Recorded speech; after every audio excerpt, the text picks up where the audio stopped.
Hello dear students. So let us now start with the problem solving of the probability part. So I think I had taken one lecture solely on problem solving, that was lecture number 2, okay, of the playlist. और फिर मैंने I think previous 2 sessions I have discussed a lot of concepts and a few problems here and there. Now this lecture is totally dedicated on problem solving.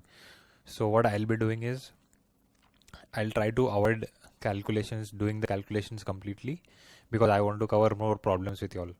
So you can definitely, y'all have the scientific calci with you, तो calculations तुम लोग check कर लेना. But I want to cover more sums, so I'll not be solving it fully. Okay. So let us start. Find the probability that a card drawn from a well shuffled pack of cards will be black or picture. Easy है. I hope everyone has seen the 52 cards का deck. Okay, तो उसमें क्या होता है? 26 red होता है, 26 black होता है, then 13 हार्ट्स एंड 13 डायमंड्स, और ब्लैक में 13. सो डायमंड, सॉरी,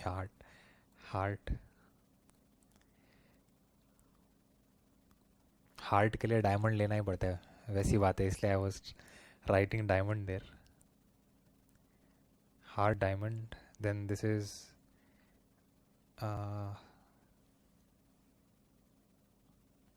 पत्ता होता है ना, पत्ता, सॉरी थोड़ा टेढ़ा बन गया बट ठीक है. So this is club, this is spade. Okay, so ये तुम्हारे 4 suits. Find the probability that a card drawn from a well shuffled will be a black or a picture card. So मैं एक event A define करता हूँ black card, और event B define करता हूँ picture card. Picture मतलब king, queen and Ghulam, J. So P of A union B is P of A plus P of B minus P of A intersection B, because there will be some picture cards which are black also, तो वो subtract करना पड़ेगा. So P of A black card होने का chances क्या है? 26/52, half. Picture card, कितने picture cards है टोटल? इसमें 3, इसमें 3, इसमें 3, इसमें 3. So total there are 3 into 4, 12 picture cards. अब कितने ऐसे पिक्चर कार्ड है जो ब्लैक है? ओके, तो half of them, so 6/52. So this is your final answer. तो मतलब yes, I leave the calculation here only, and you can leave the answers in fractions, not an issue. तो ये तो बहुत ईजी है, calculation कर भी लो तो भी बड़ी बात नहीं है. 32/52, and then you can reduce the fraction and see whatever answer you are getting. तो मैं वैसे बोल रहा था, I will not do the final calculation, but yes I will try to solve the entire, मतलब I will not solve like 52C3 कितना आ रहा है, वो एक्सप्रेशन वहाँ पे छोड़ दूंगा, वो तुम लोग देख लेना, बट येस प्रोबेबिलिटी पूरा लिख के दूंगा. सो there are 11 tickets in a box bearing numbers 1 to 11. 3 tickets are drawn one after the other without replacement. मतलब एक टिकट निकाला, बाजू में रख दिया, दूसरा निकाला, बाजू में रख दिया, तीसरा निकाला, बाजू में रख दिया, something of that form. Find the probability that they are drawn in the order bearing even, odd, even number. Even, odd, even number, इसको और कॉम्प्लिकेट करते हैं सम को. इवन, ऑड, ऑड, ऑड, चलो, और इसको ऐसा कर देते हैं, odd, odd, even, even, even. Okay, so solution. तो क्वेश्चन को थोड़ा मॉडिफाई कर दिया just to make it a little complicated. So 1 to 11 में 5 नंबर इवन है और 6 नंबर ऑड है.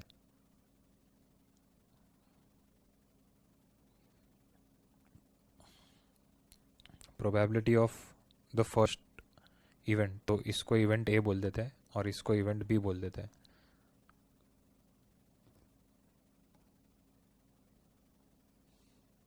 तो अब फर्स्ट कार्ड इवन निकलना चाहिए। टोटल कार्ड्स कितने बॉक्स में? 11 बॉक्स है, सॉरी 11 टिकट्स है। 6 ऑड है, 5 इवन है। तो फर्स्ट इवन निकलने का प्रोबेबिलिटी क्या होगा? 5/11। ओके, मैं इसको एक्चुअली रिक्वायर्ड प्रोबेबिलिटी लिख देता हूँ।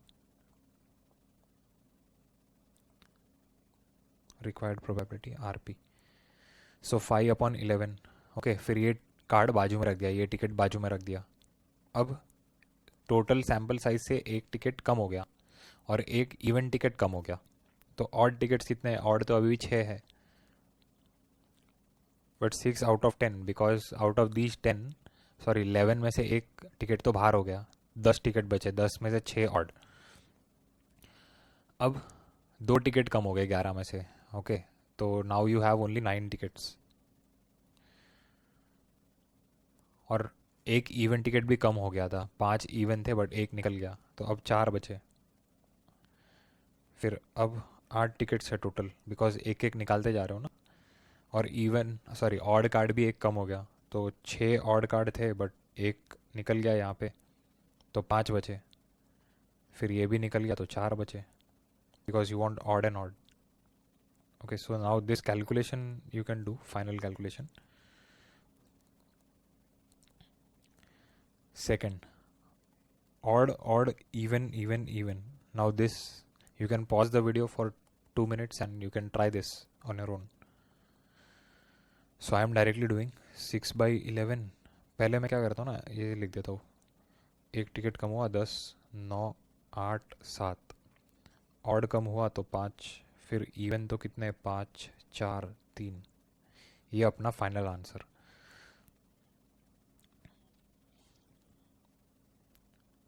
So now the next sum. I hope it is visible. Yes. I'll make it a little big. Yeah. So this is the third sum. In a bag, there are 4 white and 3 black balls. Okay. तो एक bag बना लेते हैं। 3 black, 4 white.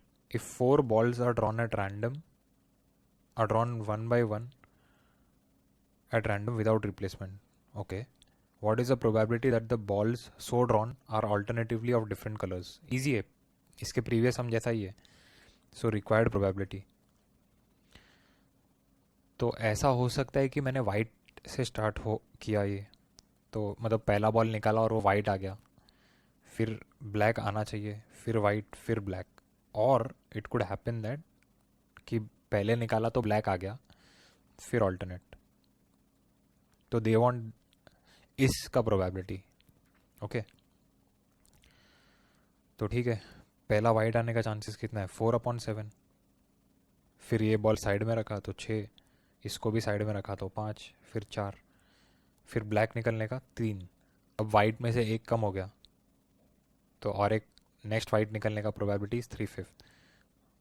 Black 2/4, because black भी तो निकाला ना और उसको बाजू में रख दिया 1/1 विदाउट रिप्लेसमेंट। और अगेन फर्स्ट ब्लैक 3/7, फिर इस बॉल को बाजू में रखा, सैम्पल साइज में से एक कम हो गया, वाइट निकालने का 4/6। ब्लैक, सो एक ब्लैक कम हो गया, तो अब 2 ब्लैक बचे, वाइट 3/4। बस this is the answer. You can calculate the final answer and right it your. Okay,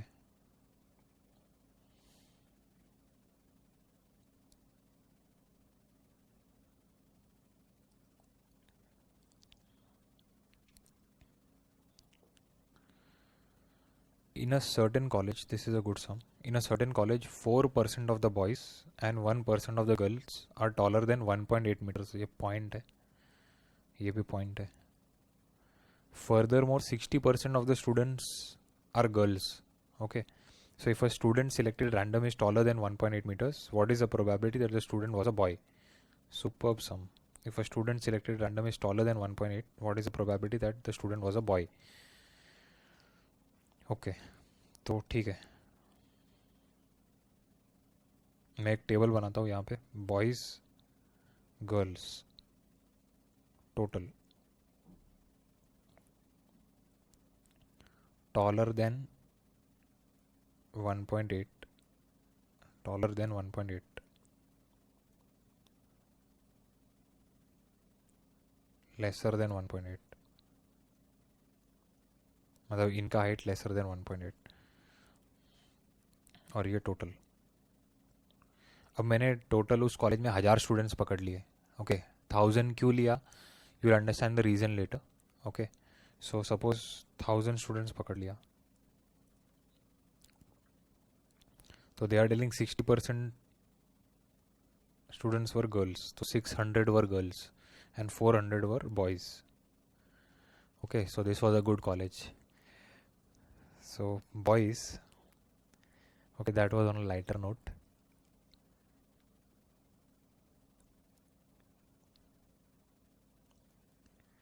Okay, see, हाँ, अब बोल रहे हैं कि ये लोग 4% of the boys are taller than 1.8, तो नाउ 400 का 4% निकालना है अपने को, सो दैट इज 16, 4/100 इंटू 400, तो 16 आएगा। तो इसलिए मैंने 1000 लिया था, बिकॉज परसेंटेज का परसेंटेज निकालना था मुझे, तो that's why I taken 1000 students and not 100 students. Then they are telling 1% of the girls are taller, तो 6, तो यहाँ पे अब टोटल 22 बच्चे आएंगे। अब लेसर देन के कितने हो गए ऑटोमेटिकली, ये देख लेना, 400 minus 16, 600 minus 6, and what ever is the total year, 1000 minus 22, जितना आता है लिख देना, आई थिंक 978 आएगा। बट मेरा काम इतने से हो जाएगा, इस डेटा से अपना काम हो जाएगा। They are telling if a student selected at random is taller than 1.8 meters, probability of boy given that student is taller than, so this is the conditional probability 1.8 meters, तो 16 बॉयज़ है and they are telling कि जो student select किया है he is greater than, he और she is greater than 1.8 meters, तो obviously वो 22 में से होगा, क्योंकि 22 ही ऐसे स्टूडेंट्स हैं जो 1.8 मीटर्स से ज़्यादा है जिनका हाइट, ओके। सो इसका आंसर आएगा 8/11।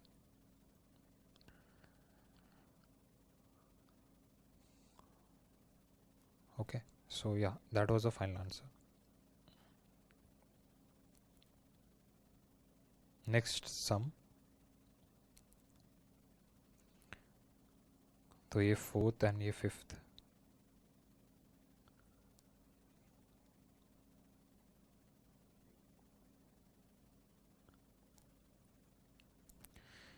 if p of a is 0.3, p of b है, ये तो b 6 लिख दिया, typing error, sorry.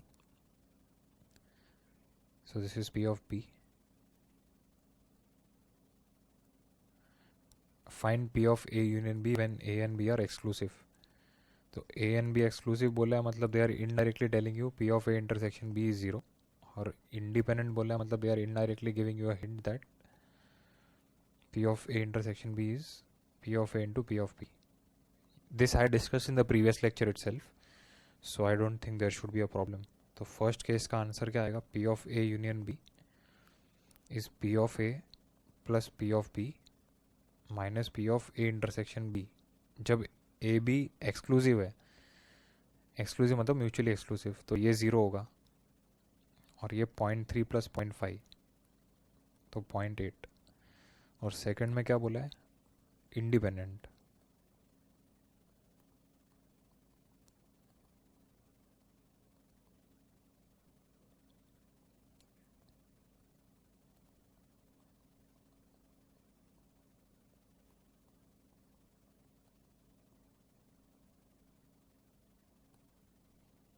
.3 plus 0.5 minus 0.3 into 0.5, so this is 0.8 minus 0.15, ये देख लेना जितना आता है, 0.65 आएगा ना,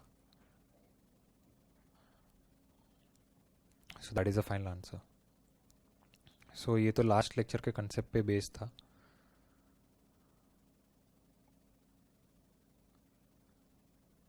So let us take the next question. This is question number 6th.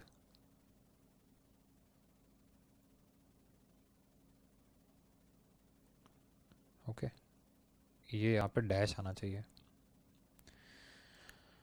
Okay. A, B, C are mutually exclusive events defined on a sample space S. Giving reasons show that each of the following assignments of probabilities is not a possible one. Okay. Check करते हैं. बोला है mutually exclusive ना. Solution first one. Mutually exclusive बोल दिया है. A, B, C are mutually exclusive. तो this implies A intersection C 0 होगा. अब probability of A union C is probability of A plus probability of C minus probability of A intersection C.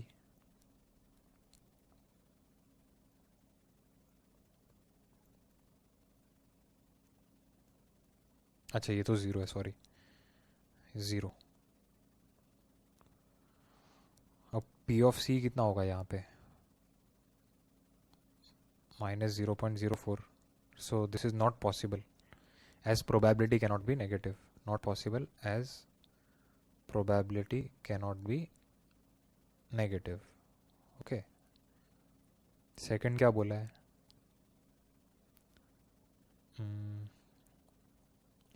Second में P of A कितना दिया है? 0.6 and P of A intersection B dash 0.5.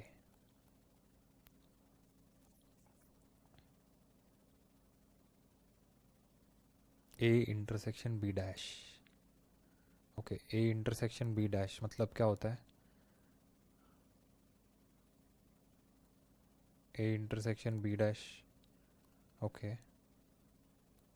Mutually exclusive है ना events, तो मैंने figure ही गलत बनाया था. ओके, A इंटरसेक्शन B मतलब A बट नॉट B. तो can I right it like this? P of A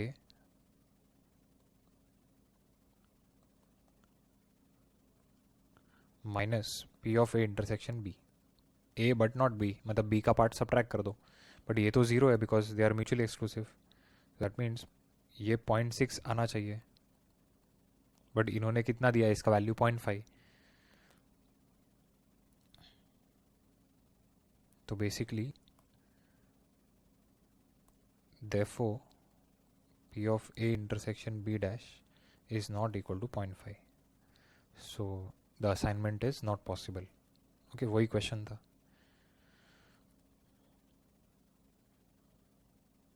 अब ये क्वेश्चन करते हैं. This a similar sum I had taken in I think the previous lecture itself.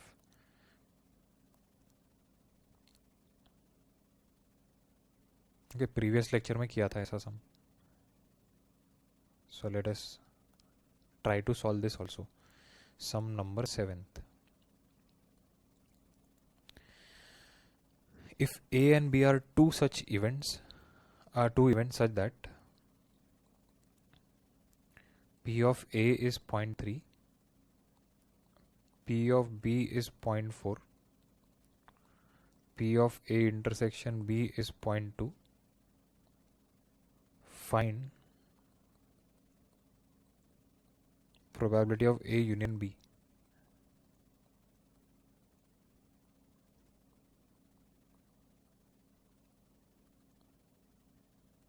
is 0.3, 0.4 minus 0.2.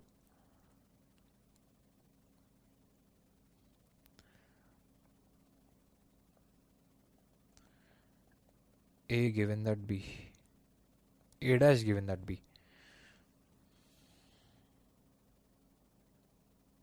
Okay चलो मैं इसको traditional method से नहीं करता सी, क्योंकि प्रोबेबिलिटीज दिया है ना सब, तो आराम से इससे हो जाएगा वेन डायग्राम से. ओके, थोड़ा फिगर अच्छा बनाते हैं.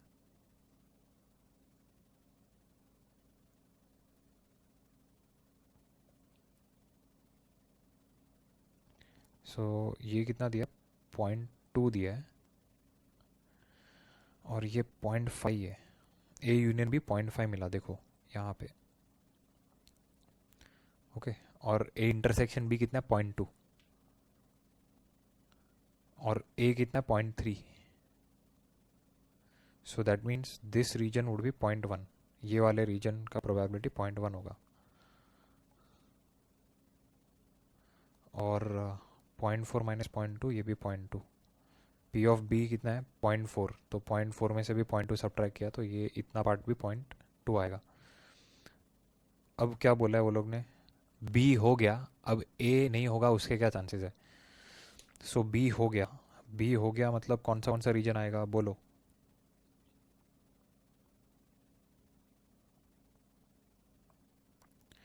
बी हो गया मतलब कौन सा रीजन आएगा, 2 और 3 आएगा। और ए नहीं हुआ तो 1 एंड 4, नहीं सॉरी, ए नहीं हुआ मतलब 3 एंड 4, बट इसमें से ही होना चाहिए वो। सो ओनली 3, बिकॉज बी हो गया, अब ए के नहीं होने के चांसेस बताओ। तो बी हो गया मतलब 2 और 3 है तुम्हारा सैम्पल्स पॉइंट्स, तो उसमें से ए के नहीं होने के चांसेस कितने, जो 3 वाला एरिया है वो। So I hope this is clear, because ये मैंने बहुत डिटेल में I think in the previous lecture बताया है। तो in case if you are directly coming on to this lecture, please see the playlist in a sequence, because as I've been telling in most of my lectures that if you are following this channel, follow it in a sequence, you'll understand everything, okay, most of the things. कभी कभी घाई घाई में देखोगे तो हो सकता है कि नहीं समझ रहा है, but yes, definitely you'll understand things. So 0.2 and 2 plus 3 is 0.4.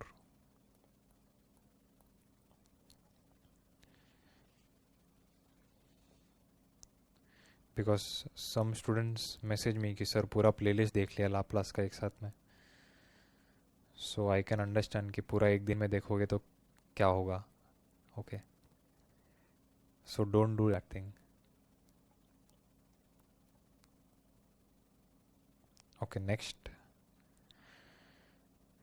A dash B dash. अब बी डैश मतलब 2 और 3 नहीं, 1 और 4।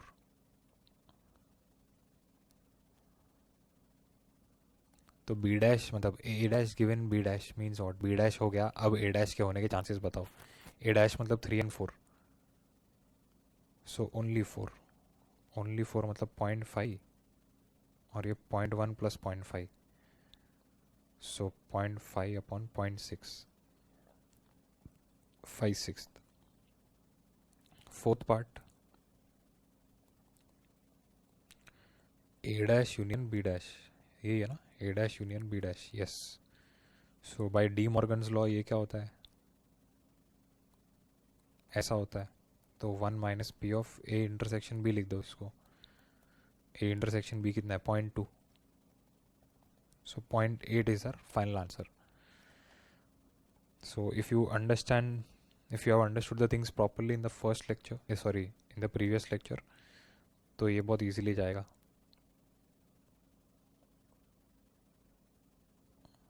Okay, next sum.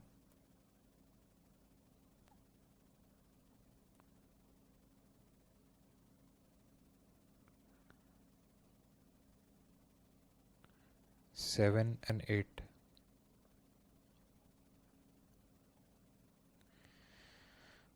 The authorities of a university wish to form a committee of 4 engineers for inspecting the functioning of engineering colleges.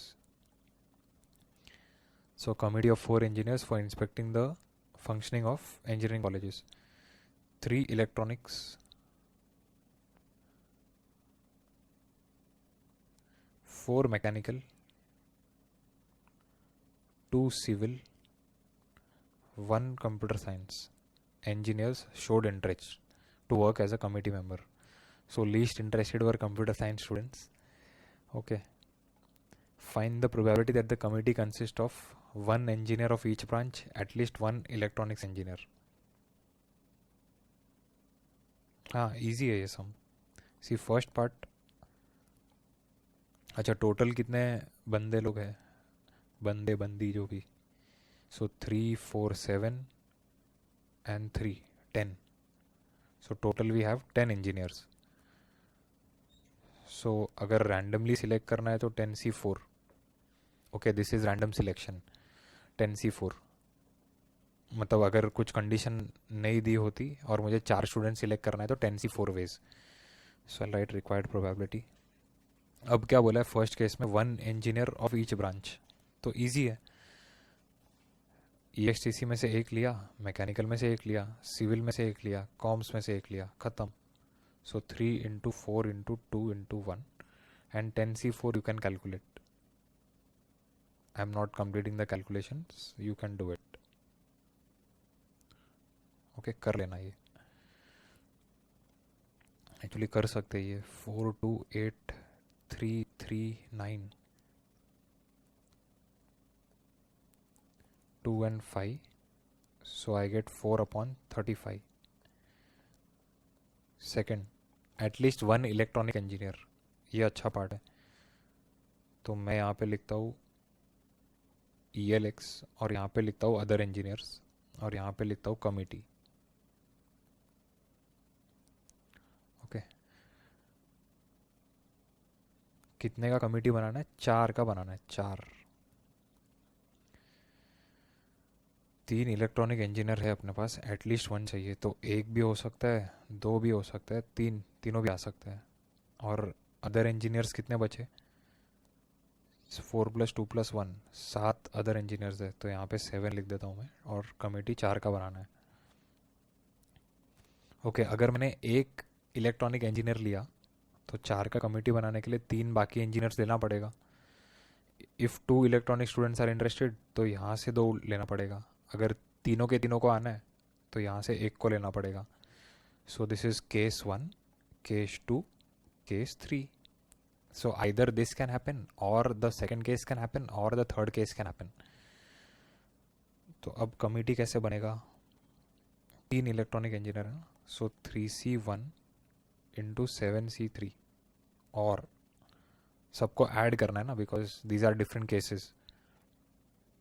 3C2 7C2 और 3C3 7C1. Okay, बस इनको सबको add करना है इन आंसर को. तो रिक्वायर्ड प्रोबेबिलिटी क्या होगा?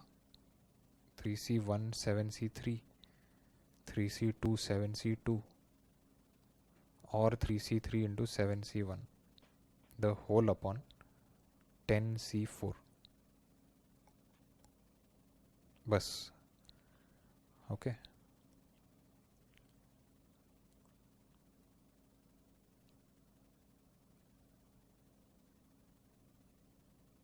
उप्स. चलो नेक्स्ट क्वेश्चन. तो नेक्स्ट क्वेश्चन नंबर क्या था? 9th.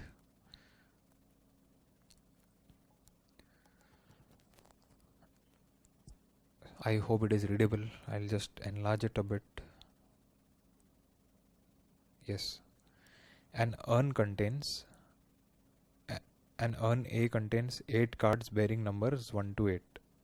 Urn A, urn B.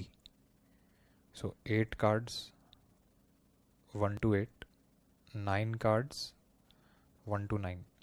An urn नहीं है ये, urn है. An urn is selected random and a card is drawn. तो urn is selected at random. तो urn A के सिलेक्शन के चांसेस क्या हो गए? हाफ. एंड अर्न बी के हाफ, बिकॉज 2 ही अर्न्स तो है अपने पास. If the card bears an odd number, 1 more card is drawn from the same urn. If the card bears an even number, the second card is drawn from the other urn. Find the probability that the both cards shows even number. First part and second part they are telling find the probability that both cards show odd number. तो 2 sums को एक में club किया है. तो let us take the first part.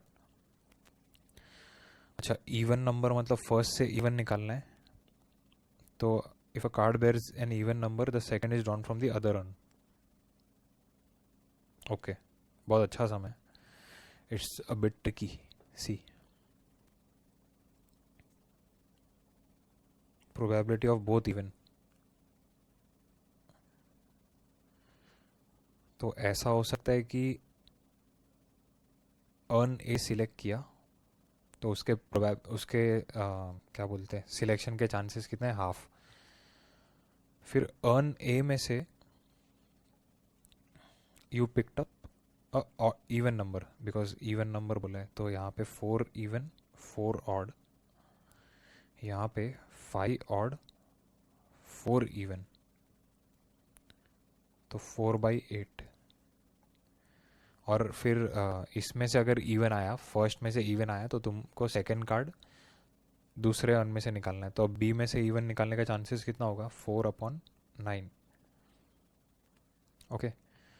और it could happen, so I'll write here earn A,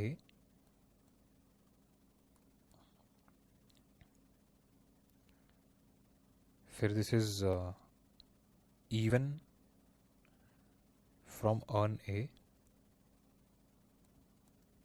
and this is even from earn B. Okay, तो E B लिख देता हूँ मैं. अब क्या बोल रहा हूँ मैं कि अर्न बी को सिलेक्ट किया, अर्न बी में से इवन निकाला, तो अब तुमको दूसरा इवन इसमें से निकालना है, तो 4/8 होगा. So this is the final answer. You can do the calculation. कितना आएगा, ये भी हाफ, ये भी half, so this is 2 times, so 2/9 आएगा answer. Okay, 2/9 is the answer. Second, both odd. तो फिर से सपोज अर्न ए लिया मैंने, अर्न ए में से ऑड निकाल लिया, one more card is drawn from the same earn. ठीक है, या तो दोनों ऑड अर्न ए से निकला होगा या तो दोनों ऑड अर्न बी से निकला होगा, समथिंग ऑफ दैट फॉर्म. तो 4/8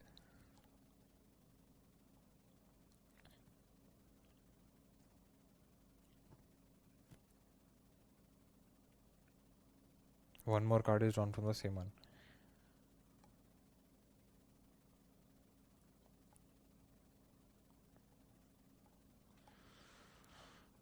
Just a moment. Urn is selected random and a card is drawn.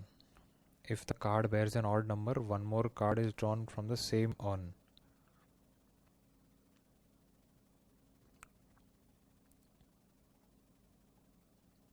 Okay, what I was thinking is, यहाँ पे कुछ मेंशन नहीं किया कि जैसे अब सेम अर्न से निकालना है तो we have already picked up one even number, तो अब इसको फिर से रखा है नहीं रखा है, I was thinking that. So we'll assume that it is again kept back. Even है, फिर से सॉरी और देखा, फिर से डाल दिया और उसी से उठा लिया, तो 4/8. Okay, so that is we are taking the assumption. So you can write it in the exam assuming that the card is again kept in the bag. Okay. अब ये earn B से निकालोगे तो क्या होगा, 5/9 5/9. Okay, so this would be your final answer. Calculations you can do.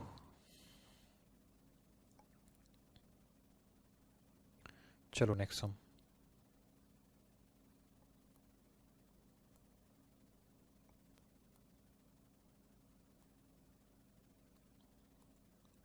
So this is I think sum number 10. 10 है ना, 10, हाँ 10. A can hit a target 2 times in 5 shots. So probability of A is 2 out of 5 shots. B can hit the target 3 in 4 shots. So 3 out of 4. And C 2 in 3 shots. They fire a volley. What is the probability that at least 2 shots hit the target? Hit the target.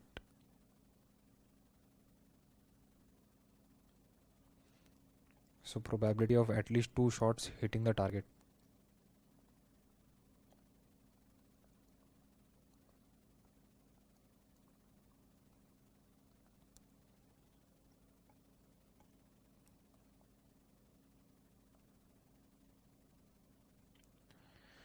A can hit the target 2 times in 5 shots, B 3 times in 4 shots, C 2 times in 3 shots. They fire a volley.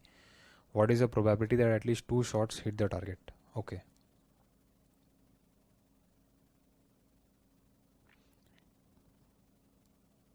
At least 2 shots hit the target. अच्छा, are these 3 independent events? मतलब A is firing, तो अगर A का लग गया तो ज़रूरी थोड़ी है B का भी लगेगा. ओके, तो तीनों इंडिपेंडेंट है. तो इसमें क्या करेंगे ना, इसमें ऐसा करेंगे, एटलीस्ट 2 shots, तो A का लगा, B का लगा एंड C का नहीं लगा, और A एंड C का लगा और B का नहीं लगा, और A का नहीं लगा एंड B एंड C का लग गया, और तीनों का लग गया, बिकॉज एटलीस्ट 2 shots बोला है, तो 2 मतलब किसी 2 का लगा होगा या तो तीनों का भी लगा तो चलेगा. Then what you have to do is you have to just plug in the probabilities. Okay, so P of A is 2/5, P of B is 3/4, and this is 1/3, or 2/5, 1/4, 1/3, sorry 2/3, or 3/5, 3/4, 2/3.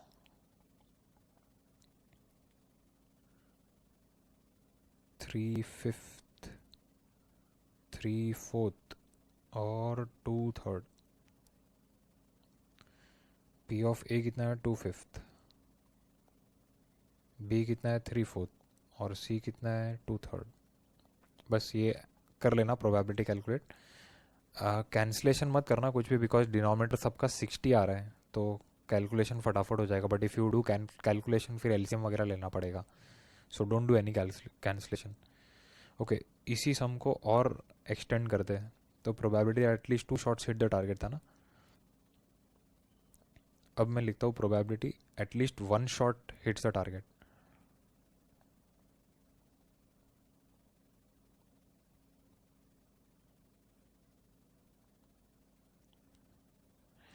Okay, at least 1 shot hit the target मतलब कौन से cases आएंगे.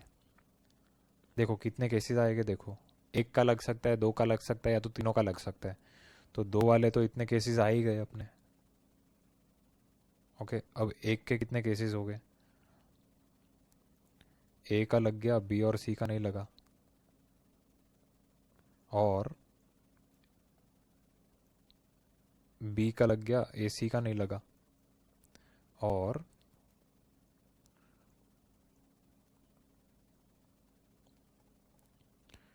C का लग गया और A और B का नहीं लगा. Plus above answer, plus above cases लिख देता हूँ मैं. Okay, so instead of doing all this, at least 1 बोला ना, प्रोबेबिलिटी ऑफ एटलीस्ट 1, तो मैं इसको 1 माइनस प्रोबेबिलिटी ऑफ नन लिख देता हूँ. याद रखना प्रोबेबिलिटी में, थ्रू प्रोबेबिलिटी ऑफ एटलीस्ट 1 में तुमको हमेशा 1 माइनस नन स्ट्राइक होना चाहिए. Okay, because you will make the things very easy if you can follow this approach. तो 1 माइनस नन मतलब किसी का भी नहीं लगा. किसी का भी नहीं लगा मतलब A का भी नहीं लगा, B का भी नहीं लगा, C का भी नहीं लगा. सो this is 3/5, 1/4, 1/3, 3/5, 1/4, 1/3, if I have read it properly. Yes. Okay, so this is the final answer, 19/20. और अगर ऐसा आता कि probability of exactly 1 hitting the target, so you would have taken only these cases. So लिख देता हूँ मैं, probability exactly 1 of them hits the target.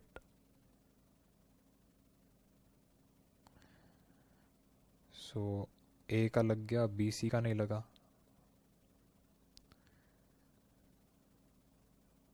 A और B का, सॉरी A और C का नहीं लगा, B का लगा.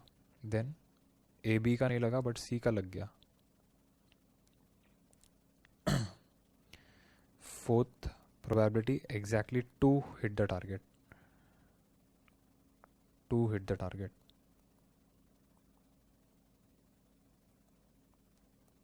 So P of A, P of B, P of C, or A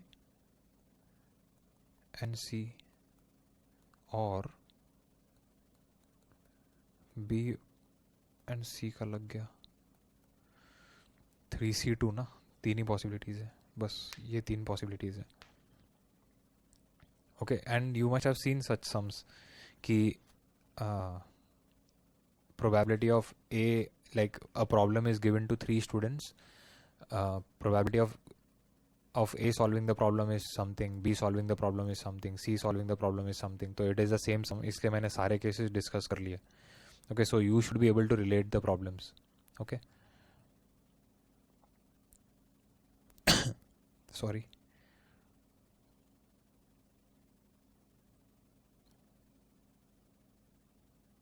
Okay, next sum. The 11th sum. There are 2 bags.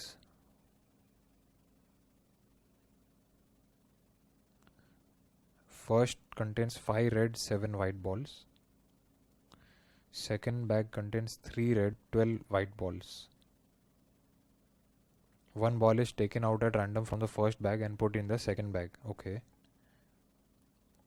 Now a ball is drawn from the second bag. What is the probability that this is red? अच्छा question है. So probability that second ball is red. तो it depends कि पहले वाले से क्या आया, वो भी ऑब्वियसली उस पर भी डिपेंडेंट होगा ये. Okay, so this is again conditional probability का सम. सो केसेस आएगा 2 केस. तो सपोज पहले से वाइट आया एंड फिर दूसरे में से रेड निकाला, और फर्स्ट में से भी रेड आया एंड सेकंड में से भी रेड ही निकला. तो फर्स्ट से वाइट आने का प्रोबेबिलिटी क्या है? 7/12. ओके, तो उसमें एक वाइट बॉल ऐड हुआ, तो टोटल यहाँ पे कितने बॉल्स है? 15. बट 15 + 1 16. और कितने रेड है? 3. तो some people write 7C1/12C1 into 3C1/16C1, but मैंने जानबूझ के 3/16 7/12 लिखा है. ओके, फर्स्ट से रेड आया, तो फर्स्ट से रेड निकलने का 5/12. एक रेड बढ़ गया, तो 4 रेड हो गए आउट ऑफ 16, बिकॉज यहाँ से रेड उठाया और इसमें डाल दिया. तो अब टोटल 4 रेड बॉल हो गए, और 12 तो वाइट है, तो 16 में से 4 बॉल्स फेवरेबल है अपने, तो 4/16. तो ये आएगा 21 + 20 41/12 इंटू 16. तो ये तुम्हारा फाइनल आंसर.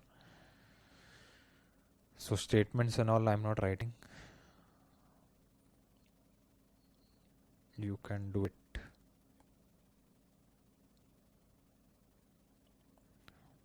ये भी अच्छा सम है, मतलब इट इज सेम एज जो वो ए हिट्स द टारगेट वाला सम था ना, वैसा ही है. The odds that a project will be reviewed favorably by 3 examiners are the odds that a project will be reviewed favorably, okay, by 3 examiners are 5:2. तो 5 are in favor, 2 against. तो A रख लिया एक को, दूसरे को B बोल दिया, तो 4/7, और तीसरे को C बोल दिया 3:4, तो 3/7.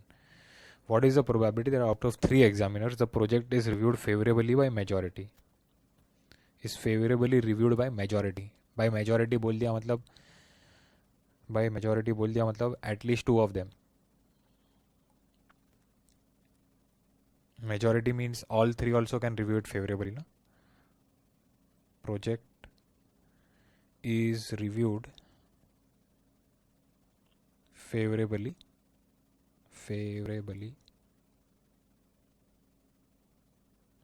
by majority.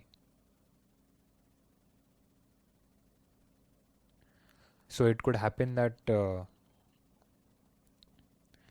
A, B ने हाँ भर दी और C ने नहीं किया फेवरेबली. ये वही है ऊपर वाले सम जैसा है, तो I am not doing the entire sum. A, C अब ए ने ना बोल दी और बाकी लोगों ने हाँ बोल दी, या तो तीनों ने हाँ बोल दी. So that's it. Okay, I'll not solve it completely. And you know how to find P of A dash. It is 2 by 7.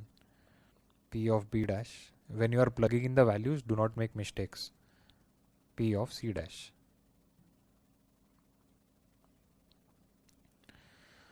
Okay. अच्छा, और कौन सा सम है?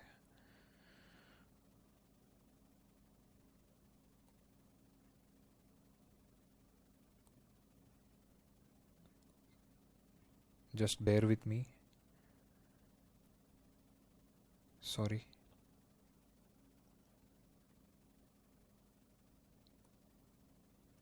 Yeah.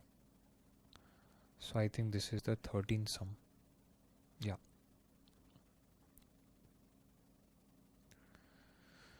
So a student takes his examination in 4 subjects A, B, C, D. He estimates his chances of passing in A as 4 by 5.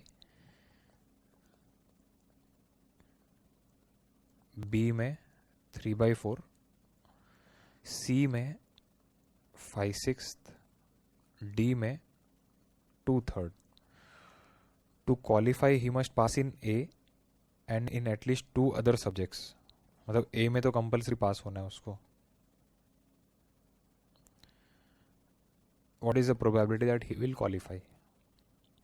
A and at least 2 other subjects.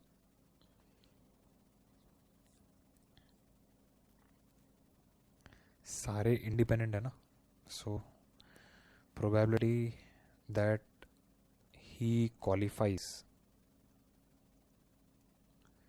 Is, तो probability of ए ये तो होना ही है, and तो P of A common निकाल लिया, and in at least 2 other subjects, तो दो दो के कॉम्बिनेशन आ जाएंगे. पी ऑफ बी और पी ऑफ सी निकाला बट डी नहीं निकाला, और